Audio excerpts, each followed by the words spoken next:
విద్యార్థినులు సంపూర్ణ ఆరోగ్యంతో ఉన్నత విద్య వైపు పయనించాలని వేంపల్లి ఐసిడిఎస్ అధికారిని సుజాత అన్నారు. వేంపల్లి అక్షర బాలికల జూనియర్ కళాశాలలో జరిగిన వీడ్కోలు సమావేశంలో ఆమె మాట్లాడారు. చదువును ఇంతటితో ఆపేయకూడదు. మీరు ముందు చదువులు కూడా బాగా చదువుకోవాలి. చదువు అనేది ఎందుకంటే కేవలం మనం సంపాదన కోసమే మాత్రమే కాదు, మీకు సమాజంలో జరిగేది మంచి చెడులు కానీ, మీరు ఏ విధంగా ప్రవర్తించాలనే విషయాలు కానీ, మీరు ఫ్యూచర్ లో ఏ విధంగా స్థిరపడాలనే విషయాలన్నిటి గురించి కూడా మనకి మూలం ఏంటంటే ఈ చదువు.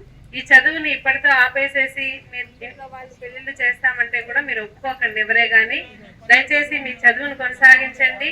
మీరు ఏ స్థాయిలో ఏ రంగంలో ముందుకు వెళ్ళాలో అనేది డిసైడ్ చేసుకొని ఆ వైపుకు మీరు ముందుకు అడుగులు వేస్తే మీ ఫ్యూచర్ అనేది చాలా చక్కగా ఉంటుందని నేను కోరుకుంటున్నాను. కాబట్టి ఈ కళాశాల వాళ్ళు కూడా నాకు తెలిసి సైకాలజీ కూడా పిల్లలకి కౌన్సిలింగ్ విధానం ద్వారా కూడా తెలియజేస్తున్నారని అనుకుంటున్నాను. ఎందుకంటే మీ వయసులో ఉండే పిల్లలు తెలిసి తెలియకుండా కొన్ని తప్పటడుగులు వేసే ప్రమాదం ఉంది. కాబట్టి ఆ రకంగా కూడా ఈ కాలేజ్ లో కౌన్సిలింగ్ అనేది ఏర్పాటు చేస్తుంటారని, మీ అందరికీ మంచి బాటలు వేస్తున్నారని కోరుకుంటూ ఈ అవకాశాన్ని ఇచ్చినటువంటి ప్రతి ఒక్కరికి కూడా ధన్యవాదాలు తెలియజేస్తూ ముగిస్తున్నాను.